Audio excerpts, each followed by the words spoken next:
And we're back, so I'm finally here for this before and after for Hereditary. Don't you ever raise your voice at me! I am your mother! Raise your house! I mean, we got Ari, new director and all that, so that's very exciting. I pushed this movie back so much because some people were thinking of watching it together and getting scared and frightened and traumatized together, but they bailed, and now I'm here by myself, and I heard great things about it, and I can't really wait to see what's gonna go down. Like, what is happening? Like, that trailer cut, so great trailer, and I know, yeah, like, what's gonna go down. I am so excited, and I cannot wait to get scared so much. And I'm by myself, so I hopefully won't get scared too much, and I hopefully won't scream. I don't think so. Yelling, maybe. Screaming, no. But yeah, I look forward to it. I heard great things, and the cast is great, and yeah, everything looks great, and it's gonna look good. At least it'll look good, and I don't know. I think I'll love this story, hopefully. Anyways, this is before, and this is after. So wow, that was intense. I mean, after watching The Witch, and A24 did it again with this one, it's just like, holy smokes. Like, it's not like jump scares. Like, if you're going in for jump scares, it's not that. It's more like of a real, like, I don't know, like a realistic take on like just things going badly. I mean, like, normally you got those horror films where it's like, this place is haunted, and you don't really understand why it is, but it takes a very messed up normal situation, actually, of a old person passing, and then it just spirals out of control, and then you throw in a bits of this real authentic mourning and grieving process, and then it just spirals and just keeps spiraling, and yeah, like, I heard it's unsettling, and yes, it is very unsettling. I mean, if you like The Witch, I think you enjoy this as well.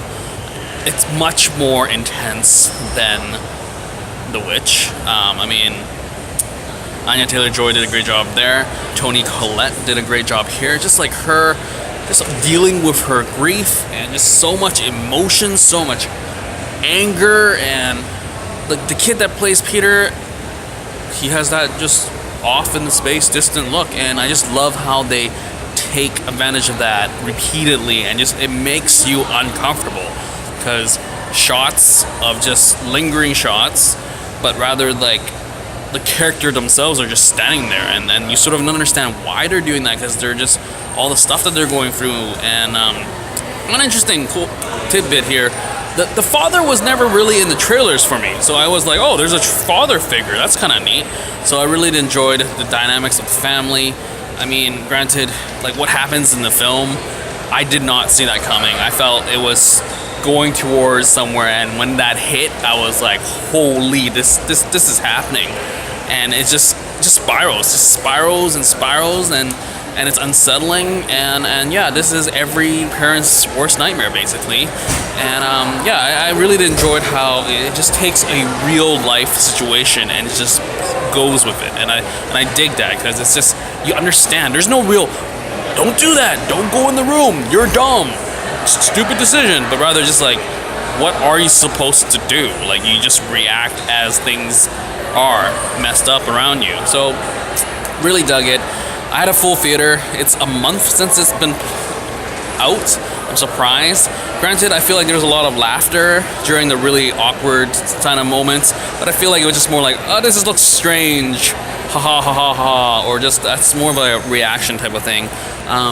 Also, it does remind me of The Void, in a sense where near the end of the movie it goes kind of like crazy, and it does it well here in a sense where you sort of accept it. It's not as far-fetched as The Void with the whole Lovecraftian thing here.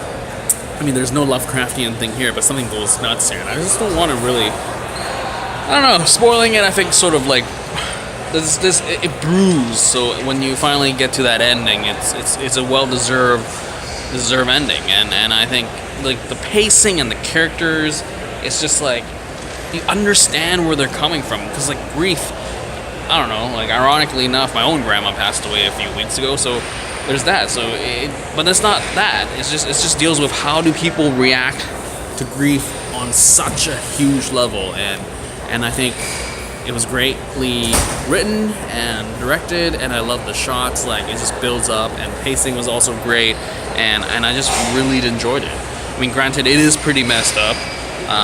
Not for the faint of heart. Like, if you're going in, like, watching It and then coming to this, or The Quiet Place, because those are the biggest, like, horror things, going in here is gonna mess you up, because it's pretty intense and surreal that they go this route.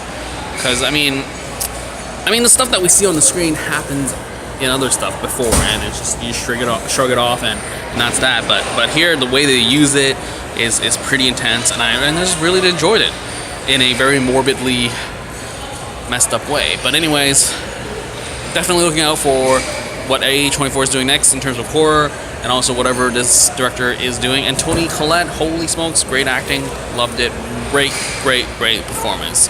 Anyway, that's it. This is the before and after of Hereditary. Later.